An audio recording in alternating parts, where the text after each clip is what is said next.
ভগবান এই জন্মকে প্রদান করেছেন কৃষ্ণ ভজিবার জন্য। কৃষ্ণ ভজিবার তরে সংসারী আয়ু। আমাদের গৃহ নির্মাণ, স্ত্রী পুত্র পরিজনের দেখভাল, কন্যার বিবাহ, চাকরি করা, বাপের শ্রাদ্ধ করার জন্য ভগবান জন্ম দেন। অনেকে মনে করে লেখাপড়া শিখব, ভালো চাকরি করব, বিবাহ করব, সন্তান উৎপাদন করব, তাদের বিবাহ প্রদান করব। এ তো নর পশু, এর কুকুর, ছাগল, বিড়াল, গাধা, গরু করে। ভগবান আমাদেরকে জন্ম দিয়েছেন কৃষ্ণ ভগবান জন্য। কেউ বলছে আমি দীক্ষা নিয়েছি, আমার স্ত্রী নেই। তুমি স্ত্রীর হাতে খেলে তোমার কিছু হবে না। বলে আমার স্ত্রীকে বলে পেয়ে হরিনাম দীক্ষা গ্রহণ করিয়েছি, কিন্তু দীক্ষা নিতে চাইছে অনেক পালতে হবে তার। তাহলে তোমার স্ত্রী কেন বলছো? তোমার স্ত্রী তো তোমার কথা শুনবে, সে কোথায় শুনছে? দ্বিতীয়, আমি বলছি আমার ছেলে, আমার মেয়ে বলছে মাতা পিতার বিচারটাকে স্বীকার করেছে, বলে না।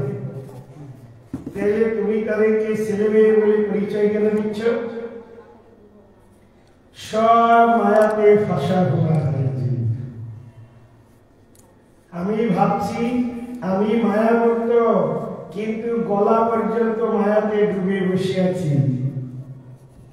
কি প্রভু, আমরা যখনই, আমার পরম গুরুদেব বলতেন, যখনই কেউ ভাববে আমার ভজন হচ্ছে, জানবে কিছু হচ্ছে না। যখন আমার কিছু হচ্ছে না বিচার এসেছে, তখনই জানতে হবে হওয়া শুরু হয়েছে। মায়া সবসময় উল্টোটা করাবে। তাই এই মায়াকে আমি ভাবছি দামোদর ব্রত গেছে, একই কাজ করি, কয়েকজন বৈষ্ণবকে নিমন্ত্রণ করে প্রসাদ খাইয়ে দেব, তাই আমার এই ব্রত পালনটা সার্থক হবে। আরে ভাই, আমি যে বৈষ্ণবকে দ্বিতীয় ভোজন করাবো, সে যদি আমার থেকে আরো লম্পট অভজনশীল হয়, তাহলে তো আমার এই পাঁচটার কিন্তু অর্থটাই বেকার বেকার হয়ে গেল। শাস্ত্র বলছে বৈষ্ণব চিনিতে নারে দেবের সকলি। বৈষ্ণবকে দেবতাগণ চিনতে পারে না, তাইলে আমি কি করে বৈষ্ণব চিনে ভোজন করাবো? এই জন্য প্রভুপাদ বলছেন আগে তোমাকে নিজেকে বৈষ্ণব হতে হবে। একজন শিক্ষিত ব্যক্তি যেমন অপরের ঘটে বিদ্যে আছে কিনা মুখ খুললেই বুঝে ফেলে, তা তুমি যদি বৈষ্ণব হও তাইলে ঠিক বৈষ্ণবকে খুঁজে বের করতে পারবে।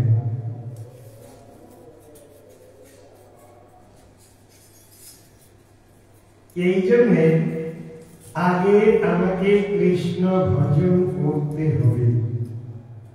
কৃষ্ণ ভজন লোককে করাবো, এ তো গুরুর কার্য। আমি তো নিজেই শিষ্য হতে পারিনি, তা আমি কেন গুরুর কাজ করতে যাব? ভগবান যাকে ভগবানের রিপ্রেজেন্টেটিভ রূপে প্রেরণ করেছেন, তিনি করুন।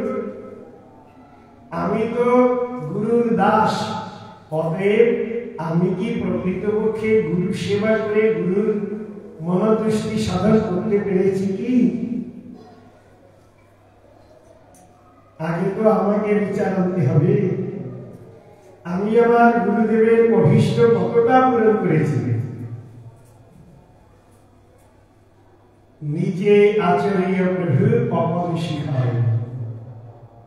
আগে নিজে সাধন ভজন করলে তবেই অপরকে শিখানো যাবে। এই জন্যে ভগবান আমাদের এই জগতে আগমন করেছে, দেখুন ঘোরাফেরার জন্য নয়, আমোদ প্রমোদের জন্য নয়, ভালো থাকবো ভালো খাবো তার জন্য নয়। ভগবান এসেছেন ভগবানের ভজন করবো এই জন্য। বলছেন ভগবানের ভজন কেন করব? ভগবানকে লাভ করবার জন্য। আমি যদি ভগবানের হয়ে যাই আর ভগবান আমার হন, আমি তো তোমার, তুমি তো আমার, কি কাজ অপার হন। যখন আমি ভগবানের, ভগবান আমার হয়ে যাবেন, তখন এই জড়জগতের যত প্রাপণীয় বিষয় আমার কাছে তুচ্ছ তাচ্ছিল্য হেয় বলে মনে হবে। কেউ আমাকে 500 টাকা দিয়েছে, অনেক বড় প্রাপ্তি জগৎ আজ আমার। কোন জায়গায় ভান্ডারা খেলে গেছেন, 100 টাকা দিয়েছে, আপনার কি আনন্দ? ভাই খাওয়া পেলাম, প্রণাম পেলাম, প্রণামী পেলাম, মালাও পেলাম, সম্মানও পেলাম। জানলেন যেটুকু লাভ করেছিলেন সেটুকু শেষ। এই জন্যে জড়জগতের জড় বস্তু লাভে হর্ষ আনন্দ এর দুঃখেরই কারণ। কিন্তু পরমেশ্বর ভগবানের কৃপা লাভের জন্য যখন হৃদয়টি কাঁদবে, ভগবানের দয়া প্রাপ্তির জন্য যখন হৃদয়টি কাঁদবে, ভগবানের অহৈতুকী আশীর্বাদ লাভের জন্য যখন আমার হৃদয় মনটি নিবিষ্ট হবে, তখনই আমাদেরকে জানতে হবে এবার ভগবান আমাকে আপন করে নিয়েছে।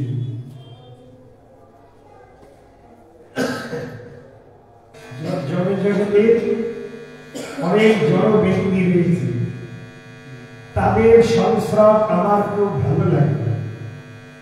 জানতে হবে আমিও একজন জড় কামকামী ব্যক্তির কৃপা দ্বারা অভিসঞ্চিত হৃদয়বান ব্যক্তি। কিন্তু বৈষ্ণবকে আমার খুব ভালো লাগে, বৈষ্ণবের কথা আমার খুব ভালো লাগে, বৈষ্ণবের শিক্ষা আমার খুব ভালো লাগে, বৈষ্ণবের আচার আচরণ আমার খুব ভালো লাগে, আর বিষ্ণু ভক্তি যাচনে আমার খুব রুচি। জানতে হবে আমিও কিন্তু বিষ্ণু, আমিও বৈষ্ণব, আমি এইবার ভগবানের কাছে, ভগবানের সেবাতে রুচিকর নই। আরে আয় রে আয় রে আয় রে, জানতে হবে মায়াতে ফাঁসা হওয়া। স্বতঃস্ফূর্ত কোন ছাত্রকে যদি বলা হয় আরে পড় পড় পড়, যার রুচি নাই দেবু কোনদিন ও শিক্ষা লাভ করতে পারবে না, কোনদিন তার লেখাপড়া হবে না, ও মূর্খই থাকবে। তেমনি সাধক ভজন সেবাতে যিনি রুচি পরায়ণ, সেবা করবার জন্য তৎপর, একে 1.5 বছরের মতো দৌড়ে বেড়ায়, তার জানতে হবে সত্যি ভগবানের দয়া হচ্ছে। এই জন্য উদ্যমেন হি সিদ্ধন্তি কার্যানি না মনোরথৌ নহি সুপ্তস্য সিংহস্য প্রবিশন্তি মুখে মৃগা। যখন উদ্যম, উৎসাহ, উদ্দীপনা কোন জীবের হৃদয়ে গ্রহণ করবে, তখন জানতে হবে ভক্তি জন্যই আমার ভেতরে প্রবেশ করেছে। অনেকে বলে না, ওই বাবা আগে যদি জানতাম এই ভক্তি মার্গে এত কষ্ট, তাইলে কি আর এই পথটাকে গ্রহণ করতাম? কিন্তু এরপরে যদি মেরুদুক্ত হয়ে জন্মায়, একটি শুয়োর গাধা হয়ে জন্মায়, তখন ওই ব্রেনই হবে তার বিছানা। কোথায় ডানলক গাধা, কোথায় ফেয়ার লাভলি, কোথায় ভালো ডাব সাবান, তখন তো শুয়োর কুলে জন্মালে ওর মধ্যেই দিনাতিপাত করতে হবে। এই জন্য ভগবান আমাদেরকে মনুষ্য কুলে জন্ম দিয়েছে, কৃষ্ণ ভজিবার তবে সংসারী আয়ু। আমার মূল বিষয় হচ্ছে কৃষ্ণের ভজন। কেন? আরে কৃষ্ণ রক্ষতীন জগত্রয় গুরু, কৃষ্ণ হি বিশ্বম্বর, কৃষ্ণ দেবং সমর্থিতং জগতিদং, কৃষ্ণে লয়ং গচ্ছতি, কৃষ্ণেরি তিষ্ঠতি বিশ্বমেতৎ, অখিলং কৃষ্ণস্য দশাভয়ং, কৃষ্ণের অখিলং সবিতির বিপরীতা, কৃষ্ণায় তুভ্যং নমঃ।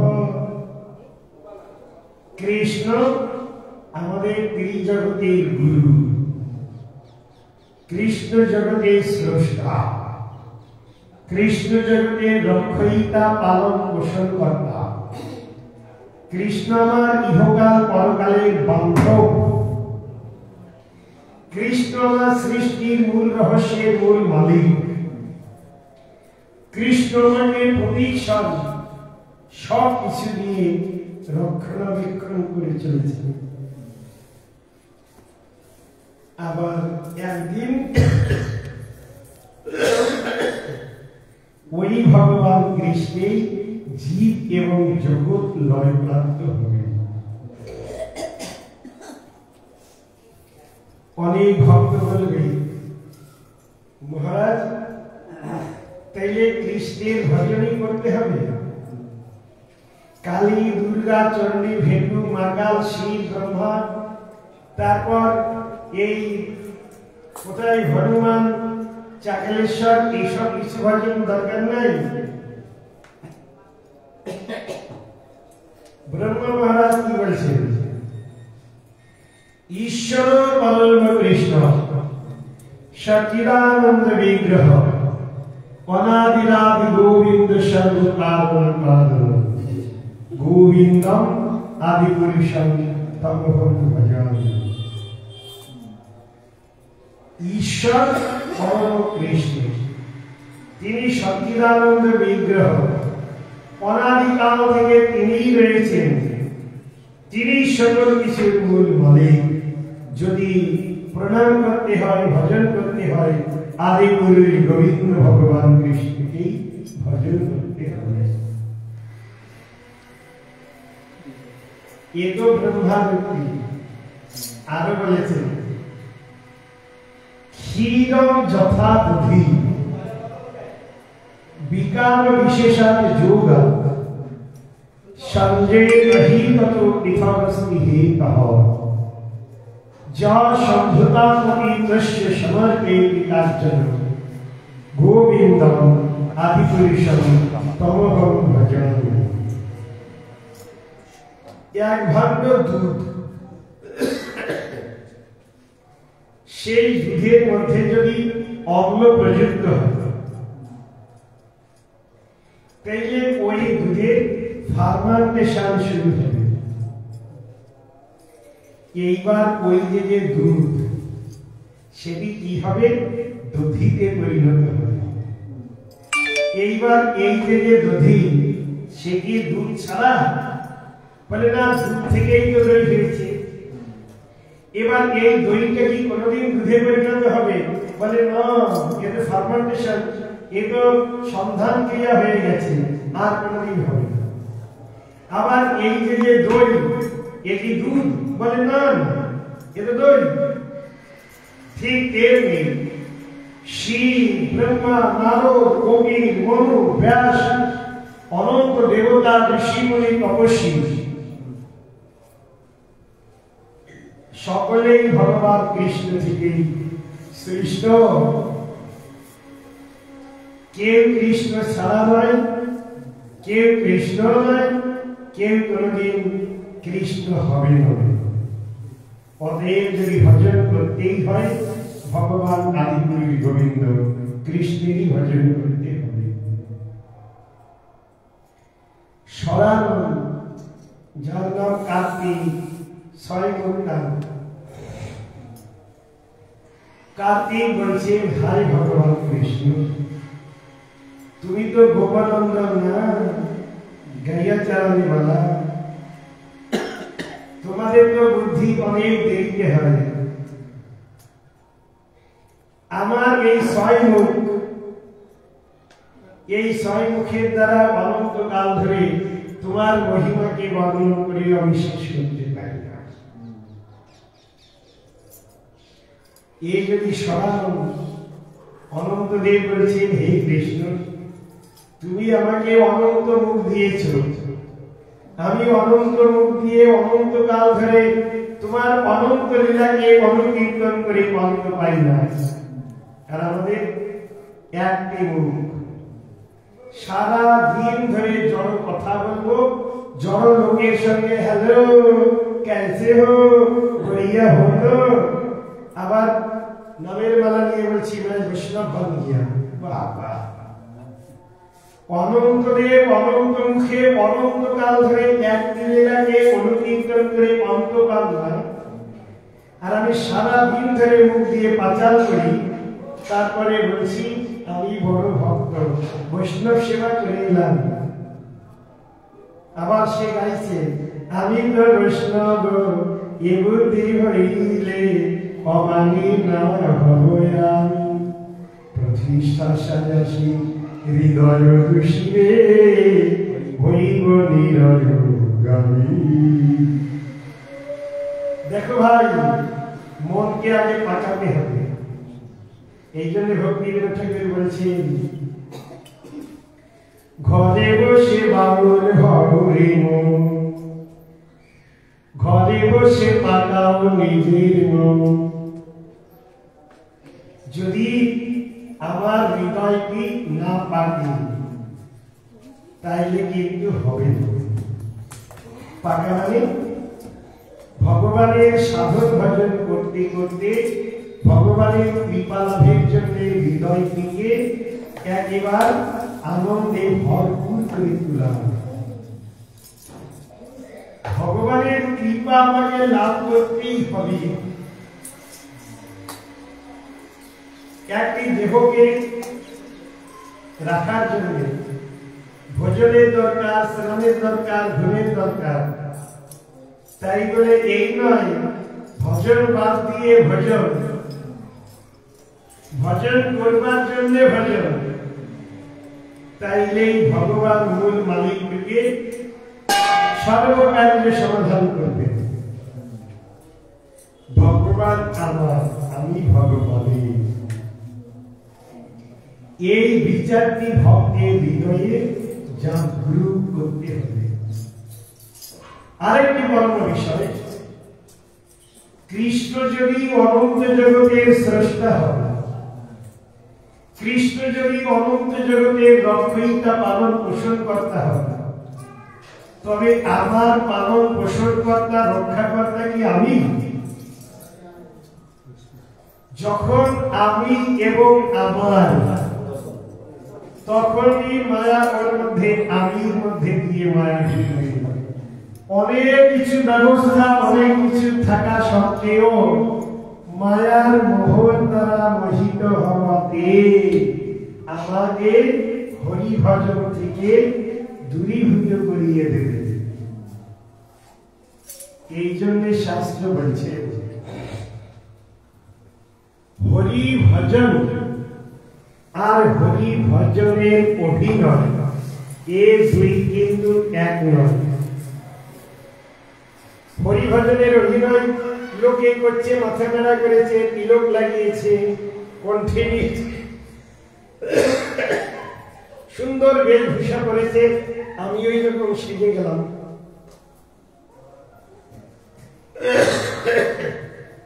তাইলে আমি কেমন হব?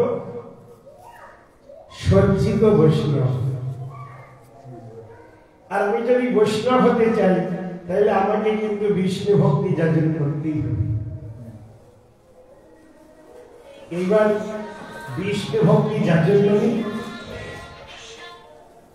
ভগবানের নাম, ভগবানের ধাম, ভগবানের সেবা, ভগবানের পূজা, ভগবানের স্মরণ, মানে ভগবানই আমার মানস দেহ দেহ जो किसी मोर और इलुआ पदी नंद किशोर।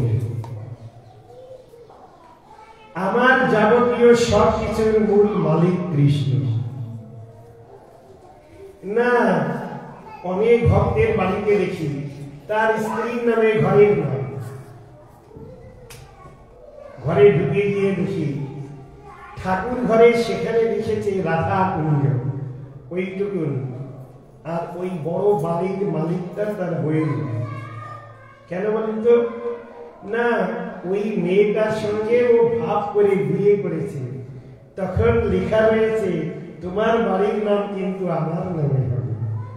তখন ও বলছে কৃষ্ণ আমার প্রভু, কৃষ্ণ আমার পতি, এদিকে আমার পত্নীর নামে কৃষ্ণের নামে না বাড়ি। তাইলে ভগবানকে নিয়ে এগুলো সব ছেলে খেলা হচ্ছে। ভগবানের সময় গেলে বলবেন তোমাকে আমি ধোপান নাচন নাচাবো। যখন মানস মন দেহ শরীর গেহ বাড়ি, আমার শরীর, আমার মন, আমার বুদ্ধি, আমার বাক্য সব কিছু ভগবানের চরণে সমর্পণ করব, তখন ভগবান বলবেন আমিও তোর কাছে বিকৃত হয়ে গেলাম। আমি যদি সত্যি সত্যি সমর্পিত আত্মক না হই, তবে ভগবান কিন্তু আমার কাছে ধরা ছোঁয়া দেবেন না। আপনারা তো সবাই দামোদর ব্রত প্রতিপালন করেছেন। এই যে আমাদের আপনার প্রভৃত বহুদিন ধরে এসে অষ্টযাম শুনেছেন। দেখুন, অষ্টযাম শুধু শুনলে হবে, তার মধ্যে মনটাকে নিবিষ্ট করা। মন রইল আমার ঘরেতে আর জাম রইল মঠেতে, তাইলে তো হবে না। আর শুধুমাত্র দামোদর মাসেই ভগবান কৃষ্ণের এই অষ্টযাম হয়, আর আজকে আর হচ্ছে না তা তো নয়। পদ্মাবলী সেই লীলা করে কৃষ্ণ রায়, কোন কোন ভাগ্যবাণী দেখিবারে পায়। ভগবানের প্রতিদিন এই লীলা চলেছে। দামোদর মাসে আমরা বিশেষভাবে স্মরণ করি। তাইলে আমাকে শ্রবণাক্ষ ভক্তি, কীর্তনাক্ষ ভক্তি, স্মরণাক্ষ ভক্তি, এই তিনটির আশ্রয় গ্রহণ করতে হবে। আমি ঘরে গেলেও আমাকে স্মরণ করতে হবে ওই রাধাবন্ধন, ওই রাধাশ্যাম সুন্দর, ওই সেই নন্দগ্রাম, ওই রাধাকুণ্ড।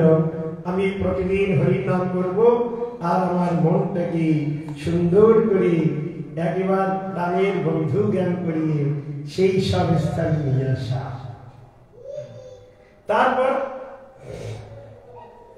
আমার পরম গুরুদেব বলতেন ভক্তি শৈল ভক্তি সাদৃশ্যী। মন বড় পেজব করে, মন নানান দিকে ভাবনা, ঘাটে সাথে বাটে নাটে, বেলতলায় কুলতলায় জামতলায় সব জায়গায় মন দৌড়ায়। আজকে একজন ভক্ত আমাকে ফোন করেছে, বলছে মহারাজ 43 সাল হয়ে গেছে হরিনাম দীক্ষা নিয়েছি, কিন্তু এখনো মনটাকে বশীভূত করতে পারলাম না।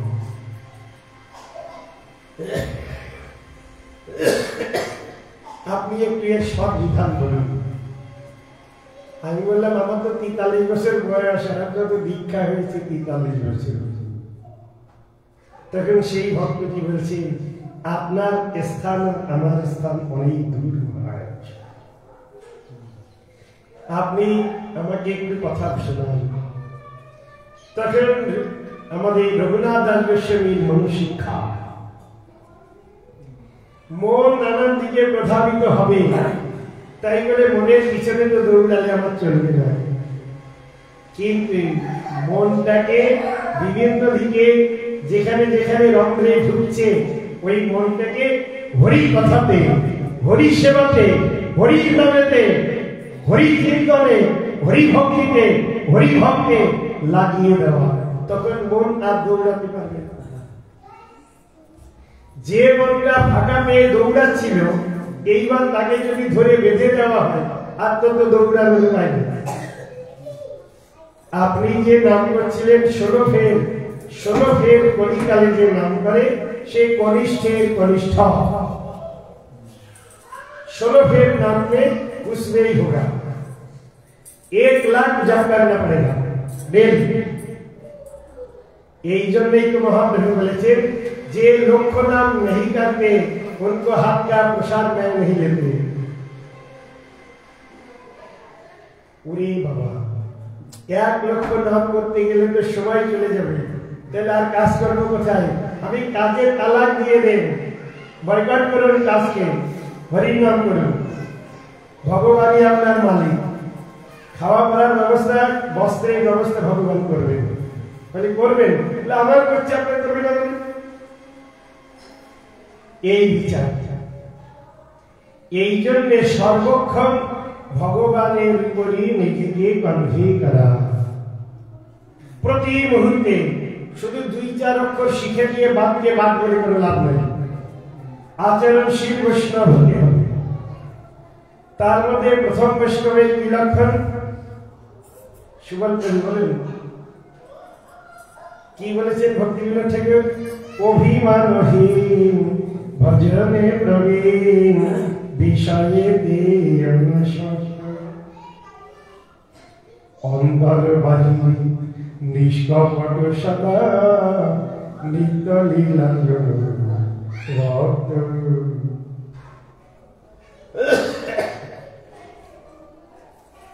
আমি হরি নাম করছি আর খুব চোখের জল, লোকে ভাবছে কি প্রেমিক ভক্ত।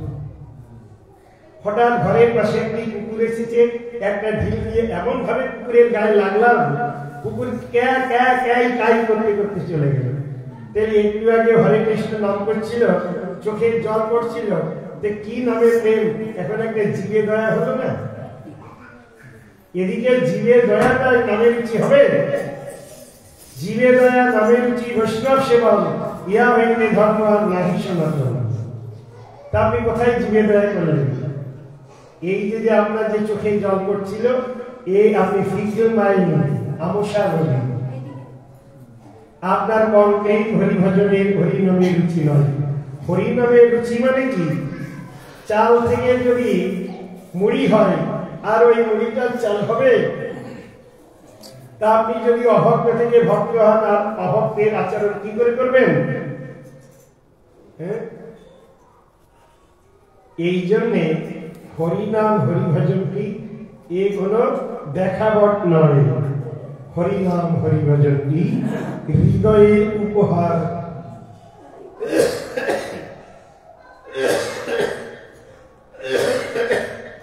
আর এই হরিনাম হরিভজন কি হবে? কৃপার দ্বারে। আমি যদি ভেবে নিই একটু শাস্ত্র পড়ব আর কয়েকজনের কাছ থেকে সুকৌযশ অমৌষস টাভিষ নসিভস সংস্কৃত শিখে দিয়ে এইবার পণ্ডিত হয়ে যাব, তাইলে কিন্তু তোমার ওই পাণ্ডিত্যই ফলবে, তুমি ভক্ত হয়ে ভগবানকে পাবে না। ভগবানকে পেতে হলে তোমাকে গুরু বৈষ্ণবের আনুগত্য স্বীকার করতে হবে। সাধু মার্গানুগমন, সাধুর যে বিচার, সাধুর যে আচরণ, সাধুর যে শিক্ষা, সেই মার্গকে স্বীকার করতে হবে। তবে সচ্চিদানন্দ পরমেশ্বর ভগবান শ্রীহরি আমার উপর কৃপা প্রসন্ন হয়ে কৃষ্ণ ভক্তি কৃষ্ণের গুণ সকলই সংসারে। আমি জানতে বুঝতে পারবোই না কখন ভগবান আমার মধ্যে শক্তি সঞ্চার করে আমাকে ভক্তি করে দিয়েছেন। দ্বাদশীর দিনে মাথা নাড়া করেছিলাম, সেই দিন মাথাতে হাত দিয়েছি দেখি তেলের মতো, এখন হাত দিচ্ছি দেখছি কাটা কাটা ভাবছে, কখন যে গজিয়েছে দেখতে পাই।